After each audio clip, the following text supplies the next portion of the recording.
either explain why the violence was done, whether right or wrong or whatnot. But unfortunately, pictures, most of them here, are done mainly just for the sake of violence. You know what I mean? Like, you know, fighting for 30 minutes, get stabbed 50 times. And well, I'm fascinated. Let me give you your microphone back. I'm fascinated that you came back. I am a martial artist. You came back to Hong Kong on the verge of success in Hollywood and full of it, and suddenly, on the strength of one picture, you become a superstar. Everybody knows you. You have to change your phone number. You get mobbed in the streets. Now, what are you going to do? Are you going to be able to live in both worlds? Are you going to be a superstar here, or one in the States, or both? Well, let me say this. First of all, the word superstar really turned me off, and I'll tell you why. Because the word star, man, is an illusion. It's something what the public calls you. You should look upon oneself as an actor, man. I mean, you would be very pleased if somebody say, hey, man, you are a super actor. It is much better than, you know, superstar. Yeah, therefore, you've got to admit that you are a superstar. You're not going to, if you're going to give me the truth. I am now. I'm honestly saying this, okay? Yes, I have been very successful. Yeah. Okay? But I mean, I think the word star is I mean, I do not look upon myself as a star. I really don't. I mean, believe me, man, when I say it. I mean, I'm not saying it because well, what are you going to do? Let's get back to the question. Okay. Are you going to stay in Hong Kong and be famous? Or are you going to go to the United States and be famous? Or are you going to try and eat your cake and have it too? I am going to do both because, you see, I have already made up my mind that in the United States, I think something about the Oriental, the true Oriental should be shown. Hollywood sure as heck hasn't. You better believe it, man. I mean, it's always that pigtail and bouncing around, chop, you know, with the eyes slant and all that. And I think that's very, very out of Is it true that you were, the first job you had was being cast as Charlie Chan's number one boy? Yeah, number one son, yeah. No, they never made the movie. No. They were going to make it into like a new Chinese James Bond type of a thing. Now that, you know, the old man Chan is dead, Charlie is dead, and his son is carrying on. But they didn't do that. No. Batman came along, you see, because, and then everything was started to be going into that, you know, that kind of a, which you were in. But I mean, by the way, I did a really terrible job in that, I have to say. Really? You didn't like yourself? I didn't see it. Let me ask you, however, about the problems that you face as a Chinese hero in an American series. Have people come up in the industry and said, well, we don't know how the audience are going to take a non-American?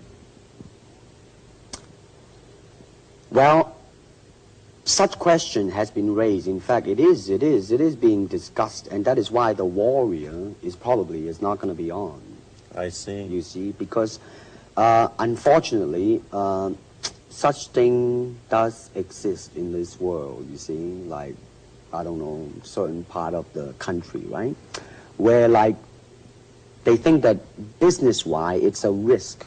And I don't blame them, I mean, in the same way, it's like in Hong Kong, if a foreigner come and became a star, if I were the man with the money, I probably would have my own worry of whether or not the acceptance would be there. But that's all right, because if you honestly express yourself, it doesn't matter, see? Because are you, how about the other side of the coin? Is it possible that you are, I mean, you're fairly hip and fairly Americanized. Are you too Western for Oriental audiences, do you think? Oh, man, like, how? I have been criticized for that. You have, eh? Oh, yes, definitely. So. Well, let me say this. When I do the Chinese film, I'll try my best not to be as American as I, you know, have been adjusted to for the last 12 years in the States. But when I go back to the States, it seems to be the other way around. You know what I mean? Too exotic, eh? Yeah, man. I mean, they're trying to get me to do too many things that are really for the sake of being exotic. You understand what I'm trying to say? Oh, sure. So it's really, I mean, it's when you live in both worlds, it brings its problems as well as its advantages, and you've got both. Time to go to a commercial. I'll be back in a moment with Bruce Lee.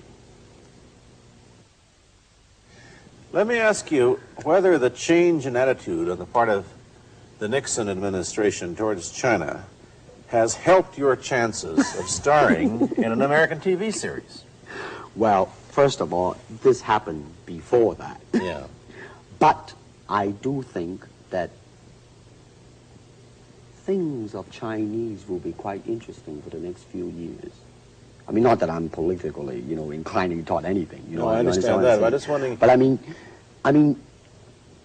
once the opening of China, that it will bring more understanding. Yeah. More things that are, different, and maybe in the contrast of comparison, some new thing might grow. So therefore, it's a very rich period to be in. If I were born, let's say, 40 years ago, yeah. If I have a thought in my mind, I said, boy, I'm going to star in a movie or star in a television series in America. Well, that might be a vague dream, but I think right now, maybe. You still think of yourself Chinese, or do you ever think of yourself as North American? You know what I want to think of myself? As a human being. Because, I don't want to sound like, as Confucius say, but under the sky, under the heaven, man, there is but one family. It just so happened, man, that people are different.